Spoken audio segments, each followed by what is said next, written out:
It seemed to me as if like he found many of the comments and suggestions that you've made to be very reasonable. Well, I think they're trained that way to accept that. I don't think they're trained or people want somebody there that's antagonistic and wants to argue. Sometimes they would ignore it, and sometimes they would acknowledge it. The one thing several of them would do, because I kept persisting with this artificially low interest rates, which was going on, with all of them, but Bernanke especially, and then with Yellen. And I would say, you're hurting the elderly, and it's very painful, and you're just helping some special interest. They didn't say, "Oh, that's crazy." They said, "That is true, but there sort of has to be a cost for this, and that's one of the disadvantages." So they didn't argue it on philosophic terms or economic terms. They just said it was necessary.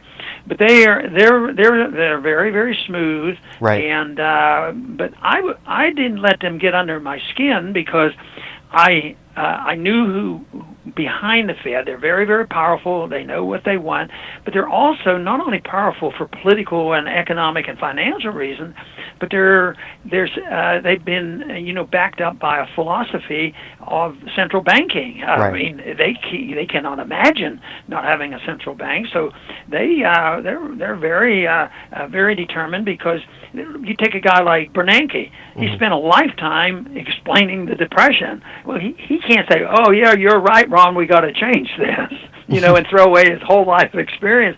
But they've been conditioned, by Keynesian central banking, inflationism, and they've worked it where it's to our advantage. So they're just very, very smooth and very slick. Generally, I thought they were reasonable in a social way. Did you notice any kind of like changes that happened? Because you provided so much. Well, I wasn't talking to the Fed people. The only way I would say that if we did any good with them directly, it would be after they left office. My message was reaching out, to people. Audit the Fed. The Fed's a problem. We got to find out what's wrong with it.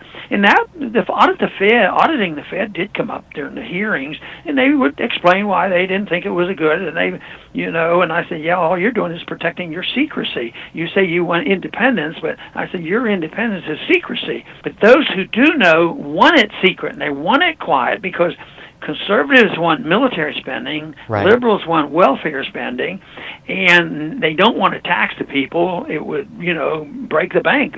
They can't tax us anymore. So they say tax to the hilt, borrow to the hilt, and then print if you need to.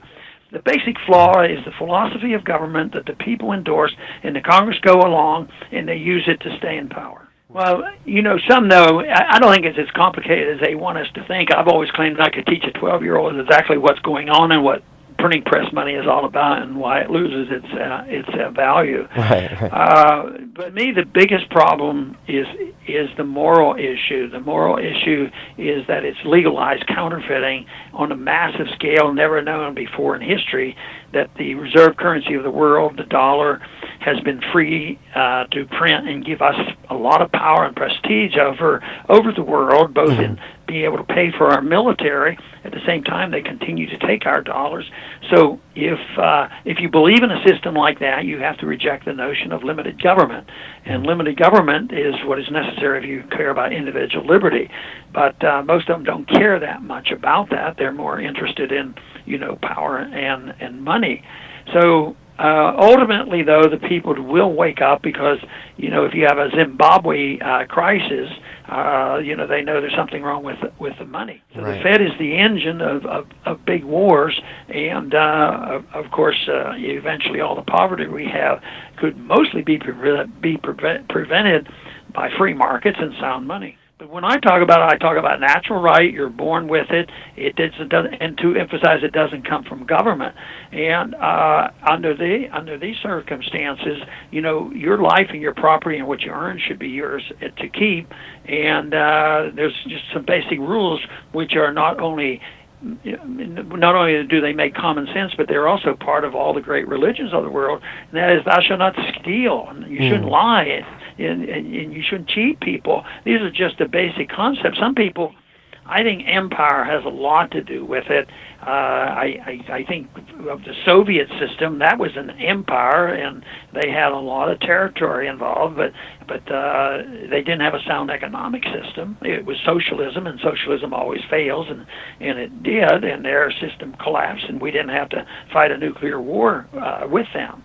And I think we're on the verge of that right now, that everybody knows we do have an empire. Mm-hmm. Some of them think it's very good because we're an exceptional nation, and we will teach them how to be good Democrats and have elections unless they elect the wrong person. Then we go and kill that person and look for somebody else. The morality of money is important, but I think the morality of the people are important too, because if the Roman Empire, if you've been reading about it recently, they also had a significant breakdown of the family system. What are some of your upcoming concerns about financial markets over the next several years? Well, the breakdown of the dollar system, I believe the dollar's in a major bubble along with all the bonds, and I think we're precariously close to that rejection. Now, of course, if the Fed came out tomorrow and said, we're in big trouble and we have to start raising interest rates, we'll start by raising at 1%. That could, bring the house down because there's no foundation to our economic system. Finally, confidence will be lost, and people, just like we know, they rush to the exits when the stocks collapse.